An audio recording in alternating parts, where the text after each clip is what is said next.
തൊടാൻ പറ്റും. ബാക്കി അമ്മാവന് ഒഴിക്കുന്നു. മാമോഗ്രാം ടെസ്റ്റ് ചെയ്യണ വീട്ടില് ഞാൻ കിടന്നു. എന്നിട്ടാണോ മോളി പരിപാടിക്ക് ചോദ്യം ഈ ലെവലാണെങ്കിൽ ഞാൻ അടിക്കും. കടിയുടെ ആവശ്യം നാട്ടുകാർക്കില്ലല്ലോ. ഇവിടെ മാത്രമുള്ള അതോ മോളെ അമ്മാനൊന്ന് പിടിച്ച് മോള് ഇങ്ങനെ ഒന്നിരിക്കുമെന്ന് അമ്മാവനറിയോ? നിലത്ത് ഇരിക്കണ എന്താ? എനിക്ക് കുഴപ്പമൊന്നുമില്ലല്ലോ. അമ്മാവന് വയസ്സായില്ലേ? അമ്മാവൻ ആരാ പറഞ്ഞ? നാട്ടുകാരെ റെപ്രസെന്റ് ചെയ്ത് വന്നേക്കണേ. മക്കളെ, എനിക്ക് ഈ അവസരം തന്നതിന് ഞാൻ ആദ്യം തന്നെ നമ്മുടെ ഈ യൂട്യൂബ് ചാനലിനോടും നാട്ടുകാരോടും എന്റെ സന്തോഷം അറിയിക്കണേണ്. കാരണം ഇത്ര സുന്ദരിയായ ഒരു കുട്ടിയുടെ കൂടെ എനിക്കൊരു ഇന്റർവ്യൂ ചെയ്യാൻ പറ്റി. അതെന്റെ ഈ ഏജില് എനിക്ക് പറ്റിയെന്ന് വെച്ച് കഴിഞ്ഞാൽ മഹാഭാഗ്യമായിട്ടാണ് ഞാൻ കാണുന്നത് കേട്ടാ. അപ്പൊ നമുക്ക് തുടങ്ങിയാലാ? എന്തിനും ഇവിടെ വന്നിരിക്കണെന്ന് മനസ്സിലായാ? മോള് ഇത്ര അടുത്ത് നിൽക്കുമ്പോ എനിക്ക് എല്ലാം വ്യക്തമായിട്ട് കാണാൻ പറ്റുന്നുണ്ട്. അതല്ലെങ്കിൽ മറന്നു പോകും. പ്രായമില്ല മോളെ. എനിക്ക് ഒരേ ക്വസ്റ്റ്യൻ ചോദിച്ചാലാണ്. ഇത് ഒരേ നാട്ടുകാരും നമ്മുടെ കുറച്ച് വീട്ടുകാരൊക്കെ അയച്ചേക്കണ ക്വസ്റ്റ്യനാണ്. എല്ലാരും ഉണ്ട്.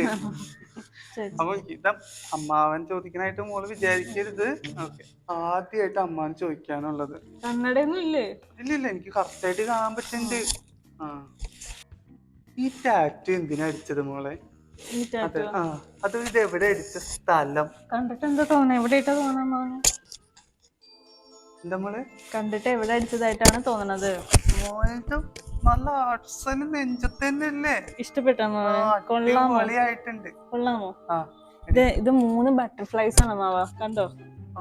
3 ബട്ടർഫ്ലൈസ്, 2 ഹാർട്ട്. അത് 2 ഹാർട്ട്. അത്ര നോക്കണ്ട മാവ. ഞാൻ പറയാം അവിടത്തോളം അവന്റെ കണ്ണു പോയാൽ മതി. അപ്പൊ ഇത് റെഡ് ഹാർട്ട് 2 3 ബട്ടർഫ്ലൈസും ഉണ്ട് അമ്മാവ. ഇതെന്താന്നറിയോ? ഒരു ബട്ടർഫ്ലൈ ഞാൻ, ഒരു ബട്ടർഫ്ലൈ എന്റെ ഭർത്താവ്, ഒരു ബട്ടർഫ്ലൈ എന്റെ മോള്. ഇത് ഞങ്ങളുടെ സ്നേഹമാണ് ആ ഹാർട്ട്. അപ്പൊ അത് റെപ്രസെന്റ് ചെയ്താണ് ഞാൻ അടിച്ചേക്കുന്നത്. ഈ ഒരെണ്ണം ഇവിടെ മാത്രമുള്ള അതോ കാണാൻ പറ്റാത്ത സ്ഥലത്ത്? കാണാൻ പറ്റാത്ത സ്ഥലത്ത് ഇതുവരെ അടിച്ചിട്ടില്ല അമ്മാവ. ഇനിയിപ്പോ എനിക്ക് തോന്നുകയാണെങ്കിൽ ഞാൻ ചിലപ്പോൾ അടിക്കും. അല്ല, ഇത് കൊറേ പേർക്ക് ഇങ്ങനെ ഉണ്ടാവൂല. സംശയമുള്ളവർക്കൊക്കെ അടിക്കാം. ചോദ്യം ഈ ലെവലാണെങ്കിൽ ഞാൻ അടിക്കും. അപ്പൊ നമുക്ക് അടുത്ത ക്വസ്റ്റ്യനിലേക്ക് പോവാട്ടാ. ഇനി വേറെ കുറെ. അല്ല അമ്മാവൻ, അപ്പൊ ഞാൻ എന്തിനാണ് ഈ ടാറ്റു അടിച്ചതെന്ന് അമ്മാവൻ അറിയണ്ടേ? അത് മോള് പറഞ്ഞില്ലല്ലേ? അമ്മാവൻ ചോദിച്ചില്ലേ പറയാൻ പറ്റും? ഞാൻ ആദ്യം ചോദിച്ചില്ല. ഇപ്പം പറയട്ടെ.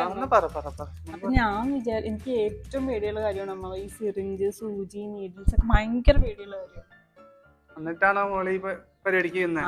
അപ്പൊ ഞാൻ വിചാരിച്ച എന്റെ ഒരു ബർത്ത്ഡേക്ക് എനിക്ക് ഏറ്റവും പേടിയുള്ള ഒരു കാര്യം അങ്ങോട്ട് ചെയ്യണം എന്ന് വിചാരിച്ചു. അത് സ്വന്തം പൈസ കൊണ്ട് ചെയ്യണം എന്ന് വിചാരിച്ചു. അപ്പൊ പിന്നെ നമ്മുടെ ശരീരത്തിൽ സ്വന്തം പൈസ കൊണ്ട് ചെയ്യുമ്പോൾ ആരും ചോദിക്കാൻ വരില്ലല്ലോ. പിന്നെ നാട്ടുകാർക്ക് കടിയുടെ ആവശ്യം നാട്ടുകാർക്കില്ലല്ലോ. ഈ അഡ്വഞ്ചറസ് പരിപാടിയിലൊക്കെ പെടും. ഇത് എനിക്ക് അഡ്വഞ്ചറസ് ആയിരുന്നു, കാരണം എനിക്ക് പേടിയുള്ള കാര്യമാണല്ലോ. അപ്പൊ ഞാൻ വിചാരിച്ചു അതങ്ങോട്ട് ചെയ്യാന്ന് വിചാരിച്ചു. അങ്ങനെ കണ്ണും കൂട്ടി അങ്ങോട്ട് ചെയ്തു. എന്റെ ഫ്രണ്ടാണ് അമ്മാവ എനിക്കിത് വന്ന് ചെയ്തത്. ഞാൻ അടുത്ത ക്വസ്റ്റ്യൻ ആയിട്ട് എഴുതിയേക്കണ, അതായത് ടാറ്റു അടിച്ചത് ആരാ, എവിടെ അടിച്ചത്, ഇത് എക്സ്പീരിയൻസ് എങ്ങനെ ഉണ്ടായിരുന്നു? അവന്റെ ഒരു എക്സ്പീരിയൻസ് അടിച്ചു തരുമ്പോ അവന്റെ എക്സ്പീരിയൻസ് അവൻ എനിക്കല്ല അടിച്ചത്. പിന്നെ ആക്ച്വലി ഇത് അവനോട് ചോദിക്കേണ്ടതാണ്. പക്ഷെ മോക്ക് ഒരു എക്സ്പീരിയൻസ് ഉണ്ടായി കാണുമല്ലോ അവനിൽ നിന്ന്. വീണ്ടും പറയണ ഇത് കുറച്ച് നാട്ടുകാരും അറിയാലോ, വീട്ടുകാരൊക്കെ ചോദിച്ചത്. ഇത് അമ്മാവന്റെ വകയല്ലാട്ടോ. അവനോടൊന്നും തോന്നല്ലേ? അവനോട് ഒന്നും തോന്നില്ല. എന്നാ പറ മോളെ. അതായത് അമ്മാവ ഈ ടാറ്റു അടിച്ചു തന്നത് എനിക്ക് പുറത്ത് പോയി ചെയ്യാനൊരു ബുദ്ധിമുട്ടുണ്ടായിരുന്നു. വേറെ ഒന്നും കൊണ്ടല്ല, ഈ പേടിയുള്ളത് കൊണ്ട് തന്നെ. നടക്കാൻ വല്ല ബുദ്ധിമുട്ടുണ്ടാവും. അങ്ങനെ ടാറ്റു സ്റ്റുഡിയോയിൽ ഞാൻ പോയില്ല. എൻ്റെ ഫ്രണ്ട് ഉണ്ട്, എൻ്റെ വളരെ ക്ലോസ് ആയ ഫ്രണ്ട്. അപ്പം ഞാൻ എനിക്ക് കുറച്ചും കൂടി കംഫർട്ട് ആവുമല്ലോ അവനാവുമ്പോൾ. അതെൻ്റെ വീട്ടിൽ വന്ന് എൻ്റെ വീട്ടിൽ ഞാൻ കിടന്നു. എൻ്റെ തൊട്ടിപ്പുറത്ത് എൻ്റെ മോള് കിടന്നു, എൻ്റെ ഹസ്ബൻഡ് അവിടെ നിന്നു. ഞാൻ ഇത്രയും പേരുടെ മുമ്പിൽ വെച്ചിട്ടാണ് ഞങ്ങൾ ടാറ്റു അടിച്ചത്. അല്ലാതെ അടിക്കുന്നവരുണ്ട് കേട്ടോ. ഇതൊക്കെ ഓരോരുത്തരുടെ മനോധർമ്മം അനുസരിച്ചിരിക്കും. അപ്പം ഞാൻ ആ ഫോട്ടോ കൊടുക്കാൻ പറ്റി എന്നോട് കൊടുക്കാം. ഇതാണ് ഞാൻ ചെയ്തത്. പിന്നെ അമ്മാവൻ ചോദിച്ച എക്സ്പീരിയൻസ് ഏത് ലെവലാന്ന് എനിക്ക് മനസ്സിലായില്ല. വേദന ഉണ്ടായിരുന്നില്ല, അതാണ് ചോദിച്ചെങ്കിൽ.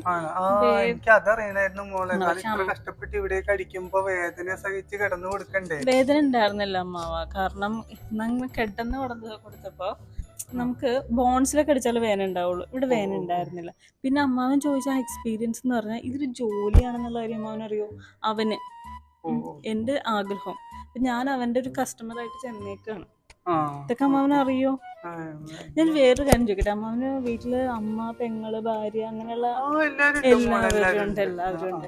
അപ്പൊ എല്ലാവരും ഈ കാണുന്നവരിലും ഉണ്ടാവും ആ, ഈ ആ, നമ്മുടെ ലേഡീസ് കുറച്ച് പേര് ആ, കാണുന്നുണ്ട്. ആ.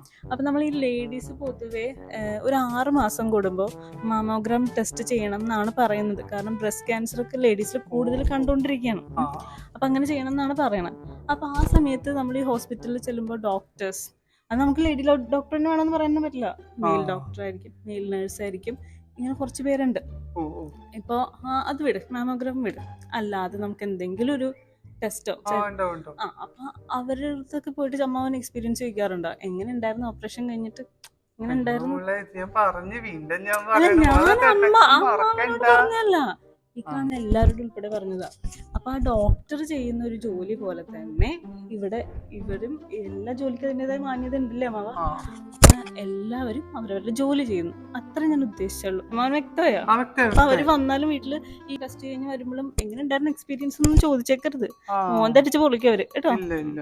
ഞാൻ ഇപ്പൊ അടുത്ത ക്വസ്റ്റ്യൻ വേറെ ഒന്നുമല്ല, ഇത് കണ്ടിട്ട് വീട്ടുകാരൊന്നും പറയാറില്ലേ, പിന്നെ മോളുടെ കല്യാണം കഴിഞ്ഞതല്ലേ, അവനും ഇതൊന്നും ഒരു കുഴപ്പമില്ലേ, ഇത് പോങ്ങനാണോ? പോവാനോ? പോങ്ങനാണോന്ന് ചോദിച്ചാ പെങ്കോന്തൻ എന്നാണ്. ഫസ്റ്റ് ഓഫ് ഓൾ ഇത് അമ്മാവ, ഇത് എന്റെ സ്വന്തം ബോഡിയാ.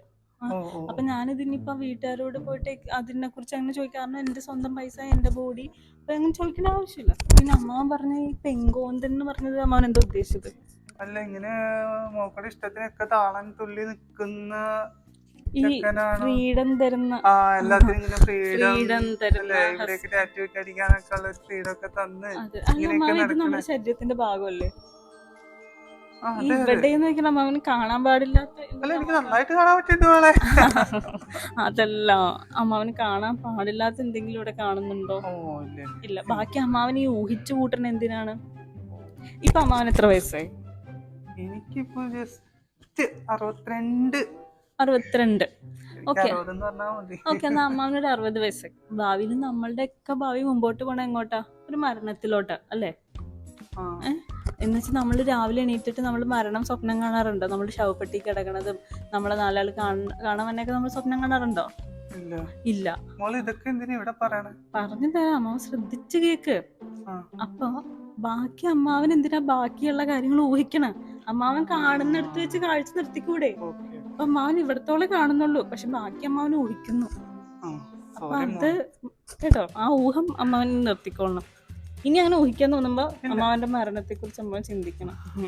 അമ്മായിമാരുടെ ഞാൻ ഇപ്പൊ അടുത്ത ക്വസ്റ്റിലേക്ക് പോവാം. അയ്യോ, എന്റെ ഹസ്ബൻഡിന്റെ പെങ്ങോണ്ടിന്റെ അത് പറഞ്ഞില്ല. അത് പറഞ്ഞില്ലല്ലോ. അതായിരുന്നു ചോദ്യം, പക്ഷെ അത് പറയാൻ എന്താണെന്നറിയോ, അമ്മാവൻ വിചാരിക്കുന്ന പോലെ ഫ്രീഡം തരുന്ന അങ്ങനെ തരേണ്ട ഒരു സാധനമൊന്നും അല്ല അമ്മാവൻ നമുക്ക്. അതൊക്കെ അമ്മാവന്റെ ജനറേഷനിലായിരിക്കും ഫ്രീഡം കൊടുക്ക്. അമ്മാവൻ കല്യാണം കഴിച്ചതാണോ? ഫ്രീഡം ഒക്കെ കൊടുക്കുന്ന ഫാമിലിയാണ് അമ്മാവന്റെ. പക്ഷെ അമ്മാവൻ കാര്യം മനസ്സിലാക്കണം, അങ്ങനെ കൊടുത്ത് വാങ്ങാൻ നമുക്ക് ഓൾറെഡി നമുക്ക് ഫ്രീഡം കിട്ടിയതാണ് ഇന്ത്യക്കാർക്ക്. പിന്നെ 1947. അപ്പൊ പിന്നെ ഇനി വേറൊരുത്തിന്റെ ഫ്രീഡം നമുക്ക് വാങ്ങേണ്ട ആവശ്യമില്ല. നമ്മളൊരു മ്യൂച്വൽ അണ്ടർസ്റ്റാൻഡിൽ റെസ്പെക്റ്റില് സ്നേഹിച്ച് മുമ്പോട്ട് പോവുക, അല്ലാതെ നിനക്ക് ഫ്രീഡം എനിക്ക് അങ്ങനെയൊക്കെ ഇനി ഉണ്ടാവില്ല അമ്മാവൻ. അങ്ങനെ അമ്മാവന്റെ കാലത്തോടു കൂടി അത് തീരുമായിരിക്കും. അടുത്ത ക്വസ്റ്റിലേക്ക് പോകട്ടെ. ആ മോളെ മെയിൻ ക്വസ്റ്റ്യൻ ആയിട്ട് നാട്ടുകാർ ഡൗട്ടാണ് ഇങ്ങനെ സോറി മോളെ, ഇങ്ങനെ ഈ ടാറ്റു ഇവിടെ നെഞ്ചത്തേക്ക് കുത്തി കിടക്കണത് കൊറേ ഇങ്ങനെ മറ്റു സംഭവമില്ലേ, ഇങ്ങനെ ഹാർട്ട് പോലെ ഇങ്ങനെ പൂ പോലെ ഇങ്ങനെ തെറിച്ചൊക്കെ പോവില്ലേ, അങ്ങനെ കുറച്ച് ഇഷ്ടങ്ങളൊക്കെ കിട്ടാൻ വേണ്ടിട്ടാണ്.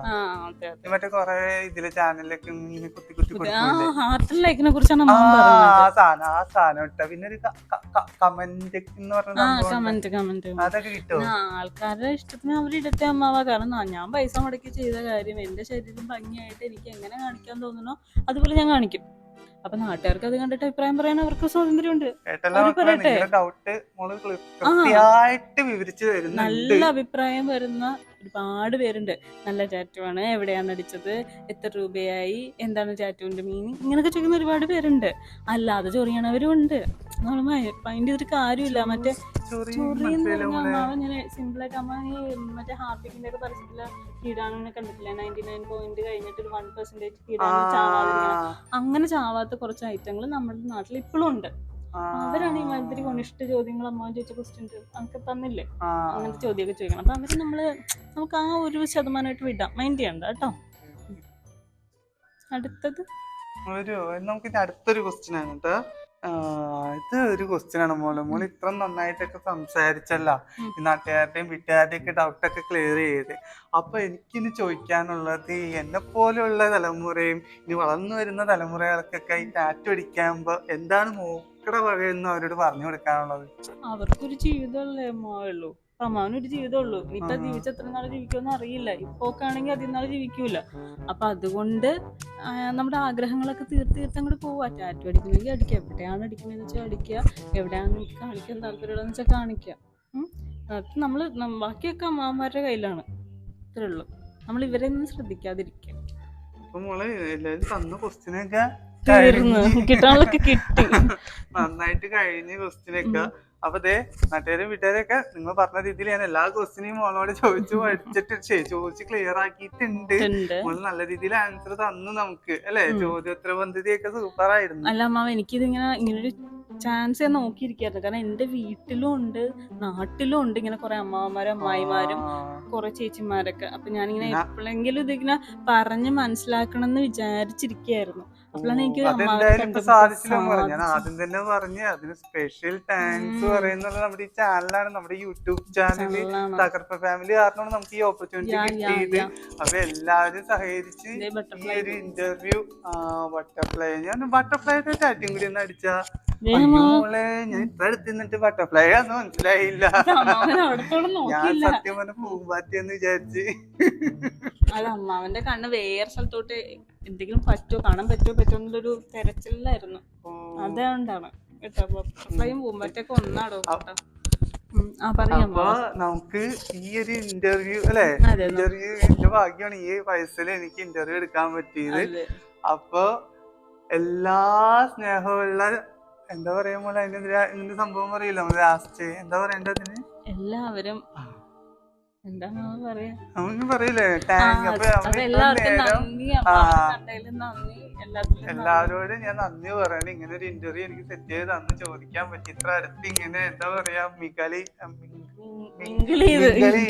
പറ്റി. അപ്പൊ എനിക്കതിൽ ഒത്തിരി സന്തോഷമുണ്ട്. ഇനി ഇതേപോലെ അടിപൊളി നല്ല ചാൻസ് നല്ല നല്ല കുട്ടികളായിട്ട് വിചാരിക്കുന്നു. അപ്പൊ നമുക്ക് ഇനി അടുത്തൊരു ഇന്റർവ്യൂല് കാണാട്ടോ പിള്ളേരെ. അപ്പൊ മാവിനോടൊന്നും തോന്നല്ലേ, നമുക്ക് വൈൻഡ് അപ്പ് ആയിട്ടോ. പോയാലോ? സൂപ്പർ ആയിട്ടോ മോളെ. ഇതിന് തൊടാൻ പറ്റുമോ? അമ്മാവൻ അതിര് വിടുന്നു. ഒരാഗ്രഹം കൊണ്ട് ചോദിച്ചതല്ലേ മോളെ, തൊട്ടാലല്ല അവിടെ അടിക്കാൻ പറ്റുള്ളൂ. അമ്മാവന് ഞാൻ ചെരുപ്പ് കൊണ്ട് മുഖത്തൊന്ന് തഴുകി വിടട്ടെ അമ്മാവന്? എന്താ മോളെ പിടിക്കോ മോളെ? ഇപ്പൊ മുരിയൊക്കെ കുറച്ചും കൂടി ഇറക്കമുള്ള ഡ്രസ്സ് അയച്ചോടെ.